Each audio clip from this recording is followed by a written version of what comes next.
पहा नवीन एपिसोड्स एकदम add free.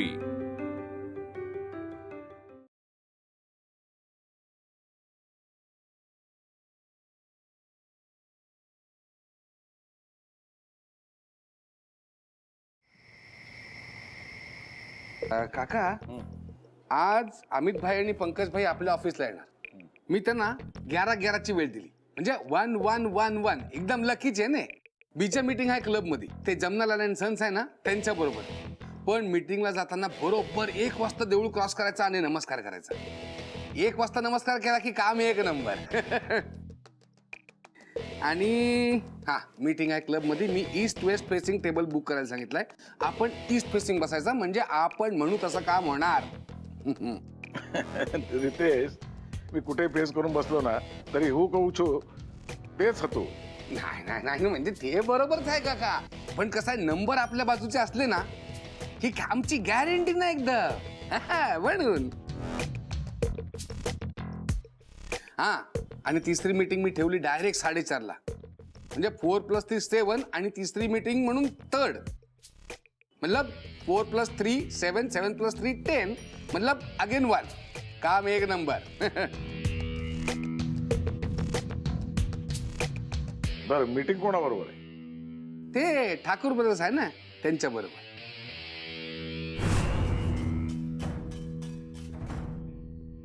पप्पा, ठाकूर ब्रदर्स बरोबर आपण काय करतोय?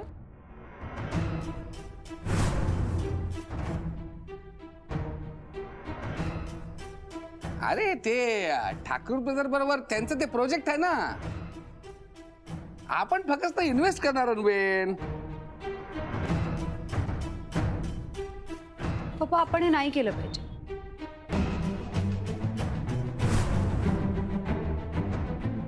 काय बोलते ही? एवढ्या मेहनतीनं मी माझा एक माणूस घुसवतोय, तर ही आपली मधी मधी मधी. म्हणजे तुम्हाला कोणी सांगितलं की आपण ठाकूर ब्रदर्स बरोबर इन्व्हेस्ट करायला हवं? तर हे सगळं रितेशच बघतो. तसे आपले भाई पार्टनर्स आहेत, पण हा ठाकूर नवा आहे.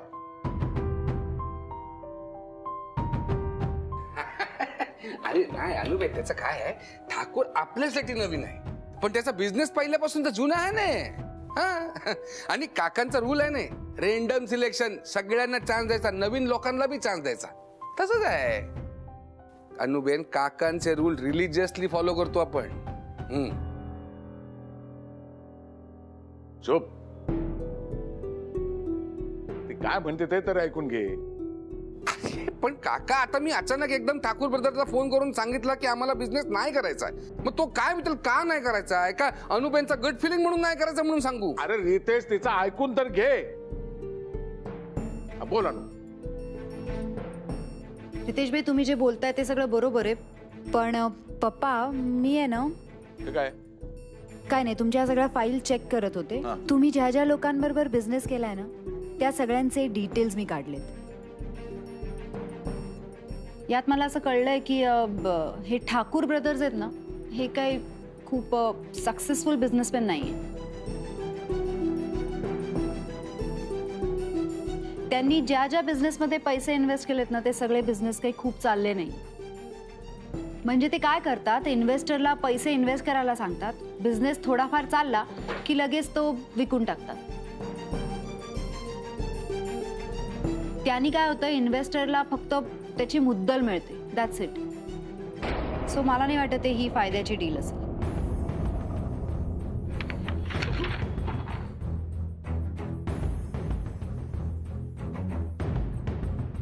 ही तर काकापेक्षा चालाक निघाली.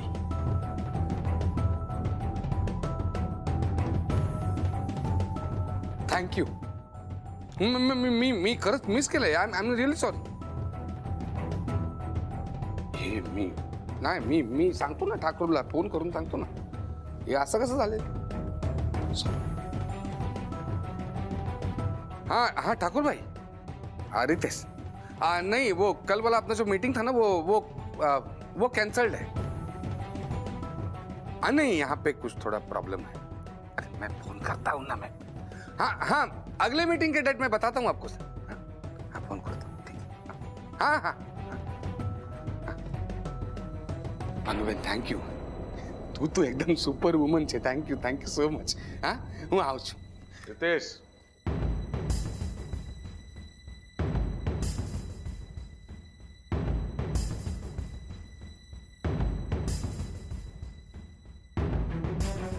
तुझा काम हिने केला.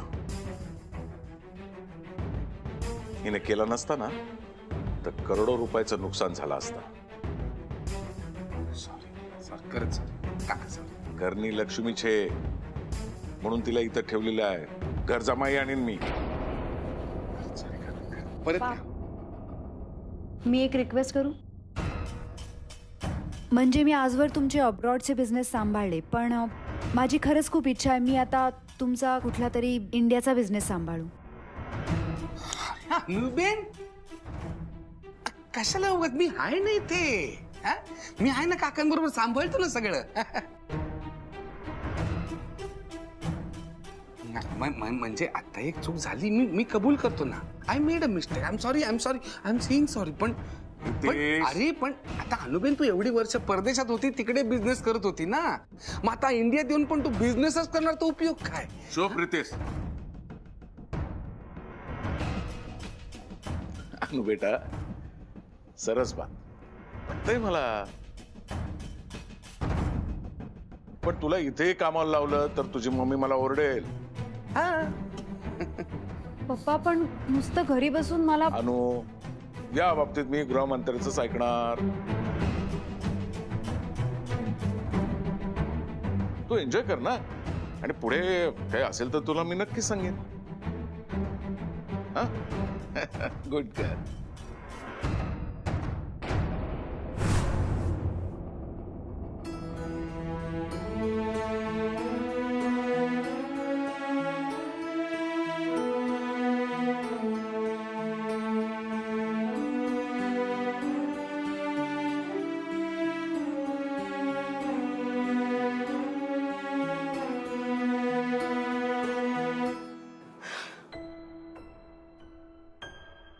कुठे गेली ही मुलगी काही कळतच नाहीये.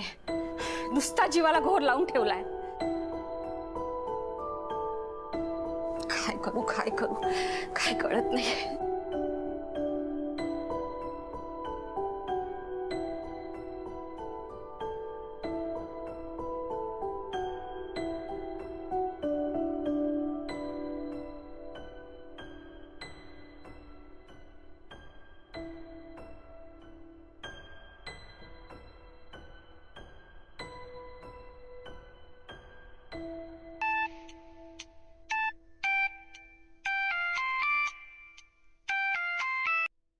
हॅलो रेवती, अगं कुठेस तू? किती वाजले पाहिलंस का? 2 वेळा बस स्टॉप पर्यंत जाऊन आले मी. ना तुझा फोन लागत आहे ना तुझी काही खबर. काय करायचं मी? आणि आत्ता फोन करतेस तू मला? हो केलाय ना फोन. मग आधी जरा शांत हो. आणि इतका वेळ फोन केला नाही, त्यामागे काहीतरी कारण असेल ना, ते समजून घे आधी. बरं म्हणजे कुठं ट्रॅफिक मध्ये अडकलीस का तू? अगं नाही, तू आधी शांत हो आणि ऐक. मी इथेच आहे, म्हणजे चौधरींकडे. अजून डान्स शिकवतेस तू तिथं? नाही ग बाई. मग अजून इतक्या वेळ तिथं काय करतेस तू रेवती? अगं जरा इमर्जन्सी आली होती म्हणून मला थांबावं लागलं. तुझा काय संबंध त्या इमर्जन्सीशी? हे बघ, ती मोठी माणसं असतील, पण त्यांनी सांगितलं म्हणून तुला तिथं थांबायची गरज नाहीये. तुला जमत नाही असं सरळ सांगायचं ना तू त्यांना. आई, अगं परी थोडी रेस्टलेस झाली होती म्हणून तिला सोबत देण्यासाठी मी थांबलीये. बरं ऐक, मी आज येत नाहीये. मी आज इथेच थांबतेय. उद्या सकाळी येते. हा, आणि तू अजिबात काळजी करू नकोस, ठीक आहे? चल मी ठेवते. Bye bye bye bye bye. अगं लगेच फोन कट केला. ही मुलगी पण ना, जरा आईला काही नीट समजून सांगायचं नाहीच. काय करावं ह्या पोरीचं काही कळत नाही.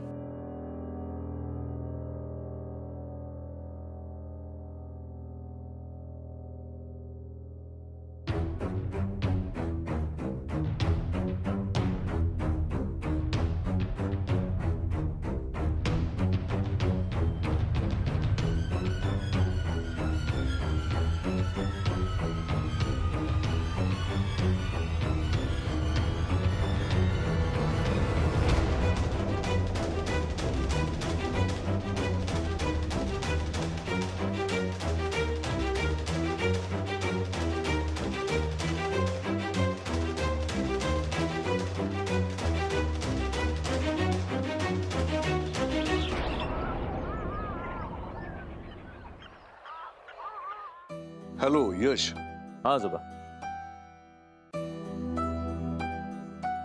आजोबा सगळं ठीक आहे ना? तुम्ही बरे आहात ना? अरे बाबा, परी नुसती ठीक नाहीये, ती मजेत आहे.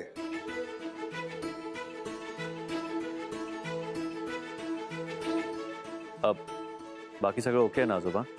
अरे बघ, मी तुला एका वेगळ्या कारणासाठी फोन केलाय. तेव्हा तुझ्या आवाजातली ही जी काही काळजी आहे ना, ती आधी झटकून टाक. हा, आता कामाचं.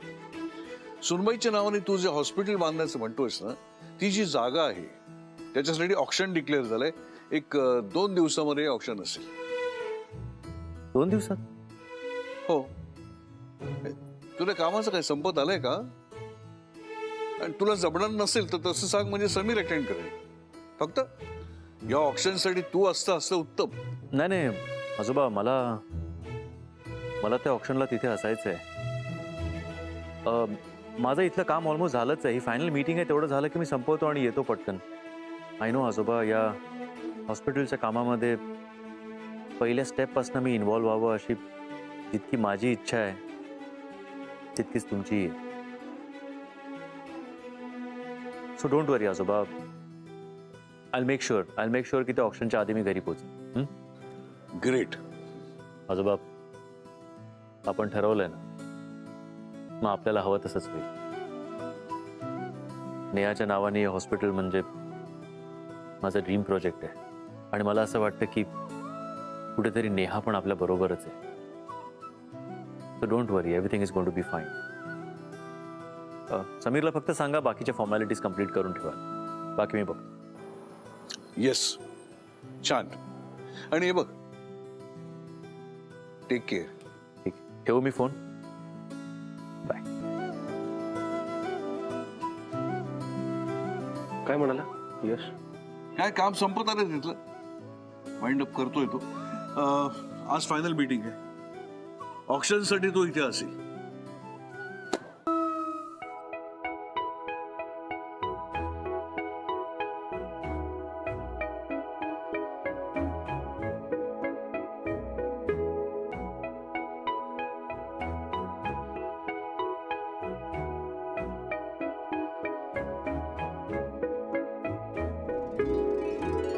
चहा. हा खरंच आलाय का ग? म्हणजे हा खरंच आपल्या घरी इन्व्हर्टर लावायला आलाय का? थांब. दादा, तुम्ही इथे खरंच इन्व्हर्टर लावायला आलात ना? हो मॅडम. ही माझी आई आहे आणि तिला विश्वास बसत नाही या सगळ्यांवर. लगेच काय बोलतेस? काय ग, महाग आहे का?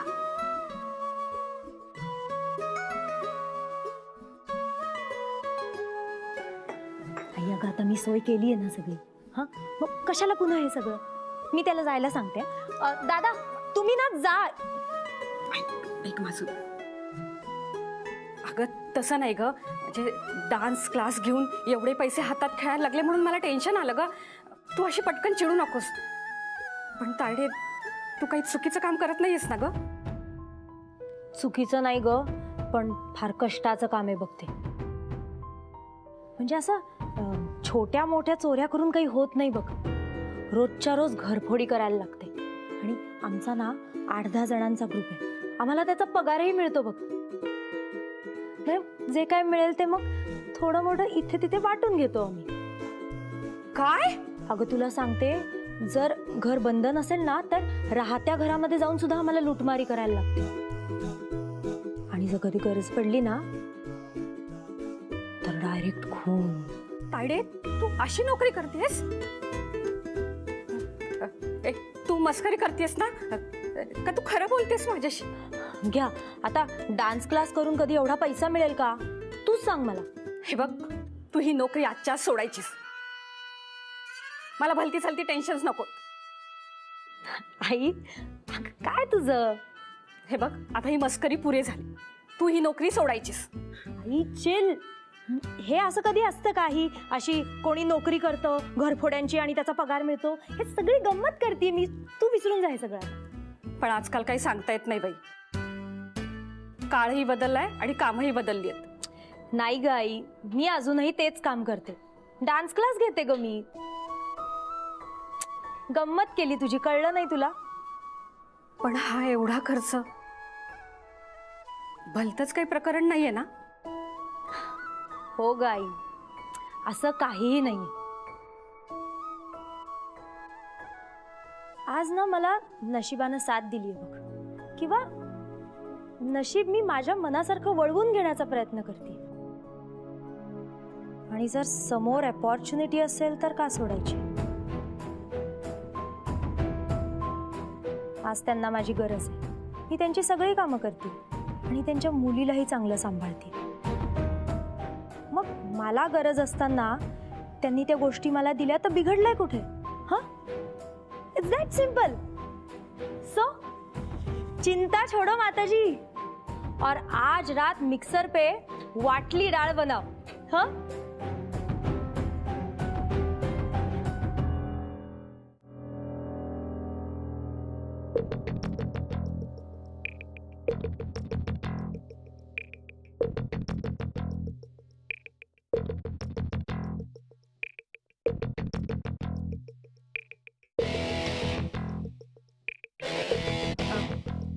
काय झालं ताई? अशा का पाहते माझ्याकडे?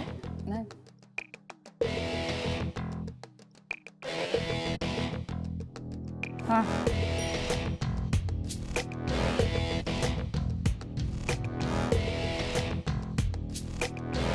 तू आणि समीर एकाच ठिकाणी काम करताय वगैरे, हे सगळं ठीक आहे? तुझी फॅमिली बॅकग्राऊंड काय ग? आई वडील काय करतात तुझे? मी इथलीच आहे, born and brought up in Mumbai. घरी आई असते, बाबा नाही आहेत. शिक्षण? ग्रॅज्युएशन. इतकी वर्ष नोकरी करतेयस, पगार किती आहे तुझा?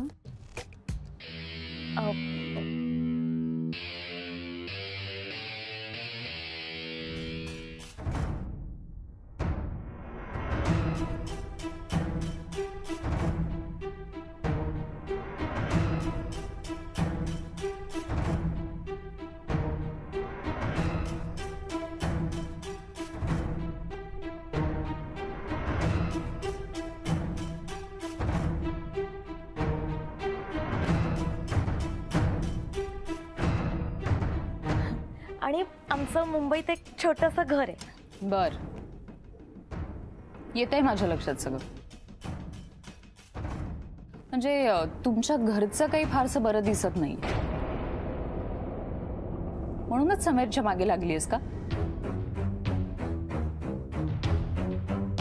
त्याचे पैसे, यशवर्धन चौधरीशी असलेली त्याची जवळीक. काय? नाही नाही, तसं नाहीये ताई, खरंच तसं नाहीये. म्हणजे ते, म्हणजे हो पण, आणि नाही पण. म्हणजे काय तसं नाही असं आहे? म्हणजे म्हणजे नेमकं काय? पैशांसाठीच मागे होतीस ना त्याच्या?